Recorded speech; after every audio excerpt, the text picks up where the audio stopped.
네, 라디오 청취율 조사 기간입니다. 02로 시작되는 번호로 전화가 오면 꼭 받아서 YTN 라디오 뉴스파이팅 김용수입니다. 잘 듣고 있다고 참여해 주시면 저에게 큰 힘이 됩니다. 또 샵 0945로 응원의 메시지도 보내주시면 추첨을 통해서 커피 쿠폰도 보내드리겠습니다. 바로 2부 순서 이어가겠습니다. 이슈 인터뷰인데요. 국민의힘 수석대변으로 계시죠. 신동욱 의원 스튜디오에 나와 계십니다. 어서 오십시오. 예, 반갑습니다. 예. 오늘 첫 방송이시라고요? 예, 그렇습니다. 예, 첫 인터뷰. 예, 자주 뵙겠습니다. 예, 자주 뵙겠습니다. 예. 자, 윤석열 대통령에 대한 구속영장이 어제 새벽 발부됐잖아요. 예. 47일 비상계엄 선포 이후 47일 만인데 법원이요 증거인멸 우려가 있다라고 판단했습니다. 법원의 판단은 어떻게 보십니까? 예, 뭐 그 말씀드리기 전에 일단 그 사태 구속영장 발부 이후에 서부지원에서 예. 어떤 폭력적 사태가 일어난 부분에 대해서 정치인의 한 사람으로서 참 책임감을 먼저 느낀다는 말씀을 드리고 예.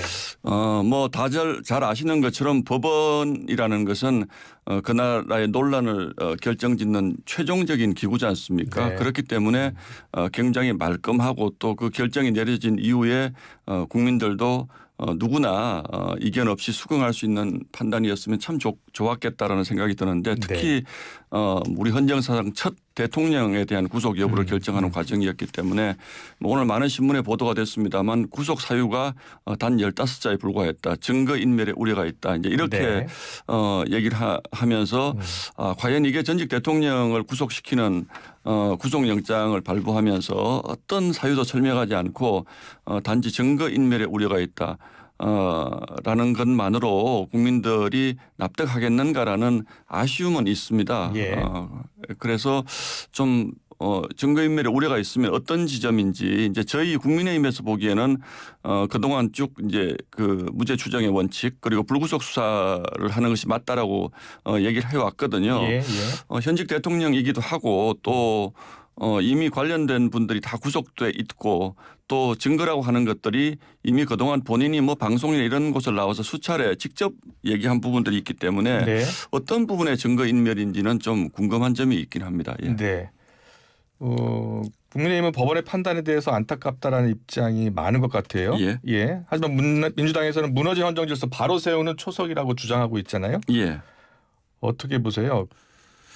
글쎄요, 뭐 헌정 질서를 어떻게 해석하느냐의 문제인 것 같습니다. 네. 지금 이 사태가 물론 대통령의 잘못된 계엄 선포로부터 시작된 것이긴 하지만 그동안 체포 과정 그리고 대통령을 다루는 우리나라 사법부나 헌법재판소의 태도 그리고 민주당의 불필요한 국론 분열 행태 또 내란 선동 이런 부분들을 쭉 봤을 때 이게 과연 대통령을 구속했다는 것 하나만으로 헌정 질서를 바로 세웠다 이렇게 민주당이 얘기할 수 있을까라는 데 대해서는 강한 의구심이 있습니다. 그래서 네. 이 부분은 우리가 헌정사상 처음으로 경험하는 것인 만큼 정치권 모두가 조금 더 겸허한 자세로 우리를 돌아보면서 과연 대통령이 지금 구속될 만한 사유인가 이런 부분에 대해서는 좀 더 냉정하게 돌아봤으면 뭐 하는 그런 생각이 있습니다. 원영세 비대위원장이 법의 원칙을 무너뜨렸다라고 하면서 이재명 대표에게는 방어권 보장이라면서 기각하지 않았느냐 이렇게 반문하더라고요.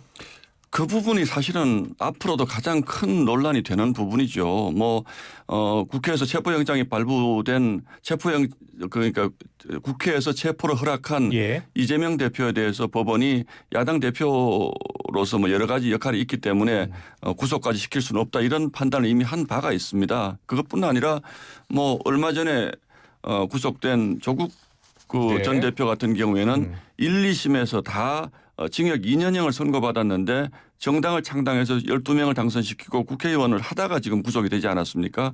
물론 대통령의 행위라는 것이 국가에 미치는 영향이 굉장히 큰 것이기 때문에 좀 더 정확하고 신속한 판단이 필요한 측면이 분명히 있긴 합니다. 그러나 예. 형평성이라는 측면에서 봤을 때 상당히 아쉬움이 있는 것이고 저희가 뭐 법원의 민주주의 체제에서 법원의 결정은 항상 신성불가침한 것이다라고 생각하는 국민적 공감대가 있는 것도 사실입니다만 네. 저는 적어도 그럼에도 불구하고 왜 이렇게 수사 권한 없는 공수처에 맡겨서 또 전 국민들의 상당수가 반발하는 불투명한 그 그 영장 법원 그러니까 서부지원에다 영장을 청구를 해서 체포를 하고 또 끝까지 서부지원에다가 영장을 구속영장까지 청구해서 발부하느냐 이 부분에서 과연 이 법원이 정말 우리가 생각하는 그 법원이 맞는가. 한편으로는 법원도 오염될 수가 있다 이념에. 그래서 민주당과 공수처와 법원에 어떤 삼각 어떤 뭐 카르텔 같은 부분도 있다라고 믿는 국민들이 굉장히 많다라는 부분은 한번 돌아볼 부분이라고 생각을 합니다. 네, 만약에 공수처가 중앙지법에 영장을 청구했다면 기각됐을 것으로 보세요? 뭐 그 여부는 법원이 판단하겠습니다만 정치권에서 바라보는 것은 기각됐거나 또는 받아들여졌거나 이 문제가 아니고 국민들이 이렇게 많은 반발을 하고 이런 여지를 남기는 것은 어떤 결정이 내려지더라도 굉장히 국가적 불행으로 이어질 수 있다. 그렇기 때문에 적어도 사법기관이라든지 법원은 국민들로부터 신뢰받을 만한 행동을 해야 된다 이렇게 생각을 하고 있습니다. 네. 윤석열 대통령 측에서는 체포영장 적부심 관련해서 서울중앙지법에 청구했었잖아요. 예. 네. 역시 기각됐거든요. 예. 이번에도 구속영장 발부 관련해서 구속영장 적부심 중앙지법에 청구할 것으로 보시나요? 제가 사실 그 변호인단에게 그 부분까지 물어보진 않았는데 저는 제가 이제 뭐 거듭 말씀을 드리지만 서울중앙지법의 판단과 서부지원의 판단이 같았다고 해서 반론의 여지가 없다고 생각하지 않습니다. 이런 논란을 만들지 말았어야 된다는 측면에서 저는 말씀을 드리는 겁니다. 알겠습니다. 윤 대통령이 옥중 입장문을 발표했어요. 최선을 다해서 비상계엄 선포의 목적과 정당성을 밝힐 것이다. 시간이 걸리더라도 포기하지 않고 잘못된 것들을 바로잡겠다라고 했거든요. 네, 어떻게 대응을 할 것으로? 글쎄요. 이제 이 핵심적인 논란이 비상계엄을 과연 대통령이 선포하게 이르게 된 과정에 정당성이 있느냐라는 부분이고 두 번째는 그럼에도 불구하고 이게 내란이냐 아니냐 이제 이 부분 아니겠습니까? 제가 이제 국회에서 22대 들어와서 쭉 활동을 해보면 이 비상계엄에 이르게 될 수밖에 없었던 그 사정들 이 부분에 대해서 아마 대통령이 앞으로 집중적으로 설명을 할 것 같은데 지금 민주당 이재명 대표가 가지고 있는 사법 리스크는 뭐 우리 국민들이 다 잘 알고 있는 부분이고요.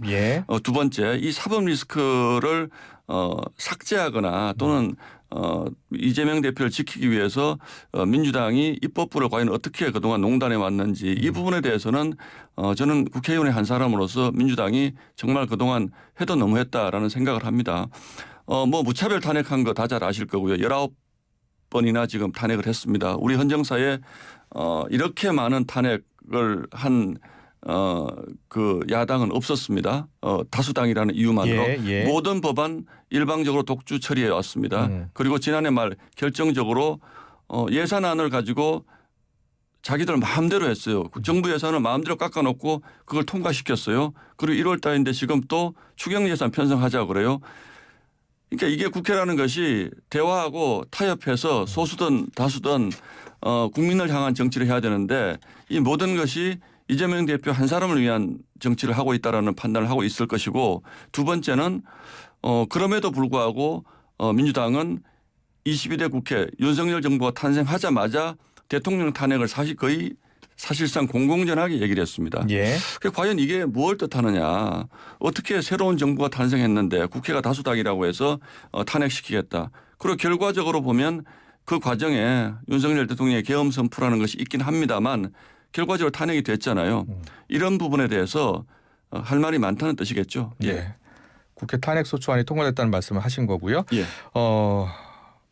어제 새벽에 있었던 서부지법 폭력 사태와 관련해서 좀 물어보겠습니다. 일단 그 폭력 사태에 발생한 그 이유 배경을 막론하고 일단 폭력 사태는 큰 잘못 아니겠습니까? 맞습니다. 국민의힘의 입장 어떻게 나오고 있습니까? 제가 뭐 어제 새벽에 사실 그 상황을 접하고 곧바로 이제 제가 당 대변인이기 때문에 폭력 사태는 안 된다. 자제해 주실 것을 부탁드린다는 입장문을 뭐 가장 먼저 내긴 했습니다. 그리고 저희 어제 아침 10시에 이제 긴급 비상대책위원회 회의가 열렸는데 뭐 권영세 위원장도 폭력은 절대로 안 된다 얘기를 했고 심지어 우리 권성동 원내대표께서는 폭력이 폭력을 낳고 그 폭력이 사회적 혼란을 야기하면 결국 히틀러 같은 독재자가 탄생한다. 이게 역사적으로 우리가 입증하고 있는 것들이거든요. 예. 이 폭력이 과연 어떻게 야기됐는지 또 누가 뭐 집중적으로 주도를 했는지 이런 부분은 경찰이 철저히 밝혀야 될 부분이라고 생각을 합니다. 그러나 폭력은 안 되죠. 예. 다만 그저께부터 이제 서부 지원이 있는 마포대로를 수만 명의 이를테면 윤석열 대통령 지지자들이 모여서 항의를 하는 그 상황이 생겼는데 네. 저는 우리 정치권이 정말 반성해야 될 모습이라고 생각합니다. 국회에서 해결하지 못하고 사법부로 가고 그것이 광장으로 가는 이런 정치를 만드는 것이 국회의 책임입니다. 정치의 책임입니다. 또 여야의 책임입니다. 뭐 얼마 전 화제가 됐습니다만 가수 나훈아 선생이 공연을 하면서 오른쪽이 잘못했다 그러는데 왼팔을 보면서 니는 잘했나 이런 표현을 써서 이게 또 논란이 됐습니다만 저는 가장 적절한 표현이라고 생각을 합니다. 다 네. 반성해야죠. 예, 어제 일단 서부지법에 난입한 예. 지지자들은 윤석열 대통령 지지층이잖아요. 예. 예. 지금까지 파악된 걸로는 예. 윤석열 대통령 지지를 하시는 분들이 지지자들은 거의 대부분이 맞고 예. 그 선두에 서 계셨던 분들은 어쨌든 극렬 유튜버들이 굉장히 많았던 것 같습니다. 오늘 아침 예, 예. 보도도 그래서 그 부분은 좀 봐야 될 것 같습니다. 알겠습니다. 좀 더 조사를 해봐야 된다는 예, 예. 말씀이시고요. 예. 그런데 국민의힘 김상욱 의원은 당내 일부가 극렬 지지층 선동하고 폭력 성형 이끄는 측면도 있다라고 했어요. 당내 일부가 극렬 지지층을 선동한 측면 있다. 어떻게 생각하세요?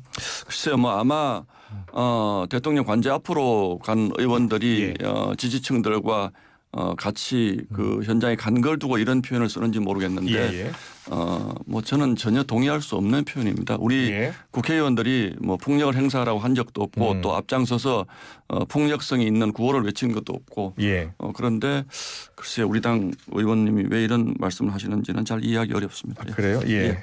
권성동 원내대표도 이 폭력 행위에 대해서는 강력 비판하면서도 경찰의 대응에 대해서는 좀 살펴볼 필요가 있다라고 했어요. 예. 경찰의 대응에 대해서는 어떤 생각이세요? 글쎄요, 뭐 제가 아까 말씀드렸습니다만 제가 이제 함부로 말씀드리기는 좀 어려운 측면이 있습니다. 예. 그래서 경찰이 일단은 관여자를 뭐 전원 구속 수사하겠다. 네. 이런 입장을 내놓은 것으로 알고 있는데 물론 이제 경찰이 엄정하게 이제 대응을 해야 할 겁니다. 예. 그러나 시시비비는 분명히 가려야죠. 물론 법원에 난입해서 기물을 부수는 행위는 절대로 민주사회에서 있을 수 없는 일입니다. 그러나 네. 그 부분 역시도 어떤 공정한 절차를 통해서 이 부분에 대한 책임 소재를 밝히는 것 이것이 앞으로 제2, 제3의 사태를 막는 길이라고 저는 생각을 하고 네. 있습니다. 어제 신동 의원이 이제 수석 대변인도 맡고 있기 때문에 입장문을 내는데 입장문 내용을 잠깐 들여다보니까요. 예. 민주당이 정치적으로 악용해서 국론을 분열시키려는 불순한 의도를 포기하기를 바란다라고 했고요. 폭동이나 폭도라는 표현은 자극적이고 정쟁적 용어를 남발하는 것이라면서 극단적 갈등 유발해서는 안 된다고 했어요. 예. 그러면서 과거 강성 지지층에 의한 판검사 좌표 찍기, 민노총 경찰 폭행 사태도 앞으로는 재현돼서는 안 될 것이다라고 한 거죠. 예. 저는 광장을 선동해서 정치를 혼란시키 온 원죄는 민주당에 있다라고 생각을 합니다. 뭐 잘 아시는 것처럼 나중에 전혀 사실 무근으로 밝혀진 뭐 광우병 문제도 그랬고 또 민노총의 폭력적 시위 같은 것에 대해서 그동안 민주당이 어떤 태도를 보였는지 이 기회에 스스로 한번 좀 돌아보기를 바라는 마음이 있고요. 예. 두 번째는 민주당이 계엄 사태 이후에 곧바로 내란이라고 규정을 하면서 저희 국민의힘을 내란 정당이라고 규정을 했습니다. 전혀 사실 무근인 얘기를 하는 것이죠. 그리고 어제 사태를 제2의 내란 사태로 지금 표현을 하고 있습니다. 그리고 국민의힘이 이 사태를 뒤에서 배우다 이렇게 지금 표현을 하고 있습니다. 전혀 사실과 맞지도 않고 제가 아까 말씀드린 것처럼 정치권이 지금 반성해야 될 이런 상황에서 이 책임을 어느 쪽으로 밀어서 민주당이 얻을 수 있는 정치적 이득이 있습니까? 함께 진흙 속으로 빠져드는 겁니다. 함께 저수지 속으로 들어가자는 겁니다. 민주당도 같이 반성하고 우리가 국회에서 해결해야 될 문제를 법원으로 광장으로 내보내지 않기 위한 노력을 하는 것이 맞는 것이지 이렇게 이런 사태를 빌미로 해서 저희 국민의힘을 공격한다고 해서 민주당이 정치적으로 과연 얻을 게 있을까요? 저는 그런 안타까움을 가지고 있습니다. 예. 예. 잠시 뒤 윤건영 의원에게도 예. 같은 질문을 좀 드려볼게요. 예. 윤 대통령이 옥중 입장문 발표했잖아요. 예. 그 내용 중에 평화적 방법으로 의사를 표현해달라. 계엄 선포의 정당한 목적이 전달되지 못해 안타깝다라는 내용이 담겼어요. 대통령의 입장문은 어떻게 읽으셨어요? 글쎄요, 대통령이 이제 자꾸 입장문을 내시는 거를 뭐 지지층 결집을 위한 것이다라는 분석도 물론 있습니다. 그러나 아주 현상만을 두고 보면 대통령의 메시지가 지지층을 결집하는 것이 아니고 예. 민주당과 공수처와 법원과 헌법재판소에 납득하기 어려운 이 사건 처리 과정들이 저는 우리 지지층을 결집시키고 있다고 봅니다. 대통령은 물론 대통령이 폭력 사태를 유발해서 대통령이 뭘 얻겠습니까? 궁극적으로 이런 폭력 사태가 일어나면 대통령에게 도움이 되겠습니까? 앞으로 재판 과정이라든지 또는 헌재 심판 과정에 굉장히 불리하게 작용될 거란 전망이 많습니다. 네. 저희도 그 부분은 그래서 굉장히 안타깝게 생각합니다. 이런 사태가 생겨서 저희가 어떤 정치적 이득을 얻을 게 있다면 뭐 그럴 수 있다고 치지만 이런 사태가 생기면 가장 곤혹스러운 것은 대통령일 것이고 또 저희 당입니다. 그렇기 때문에 이거를 대통령이 뭐 뒤에서 조정을 한다라든지 국민의힘이 이런 폭력 사태를 뒤에서 압박을 한다라든지 또는 유도를 한다라든지 이런 민주당의 주장이 전혀 설득력이 없다는 게 저희가 이런 사태가 생겨서 저희가 좋을 게 없습니다. 예. 저희가 피해자죠. 예. 알겠습니다. 이제 마지막 질문으로 들어가야 될 것 같은데요. 예. 최근 일부 여론조사 지난주 갤럽 조사도 그랬고 MBS 조사도 그랬네요. 국민의힘 지지율이 민주당 지지율을 넘어섰다는 결과가 발표가 됐어요. 양대 정당 지지율이 계엄 사태 이전의 구도로 되돌아간 건데 가장 큰 이유는 어디에 있다고 보세요? 저희가 뭘 어떻게 했다는 말씀은 못 드리겠고요. 예.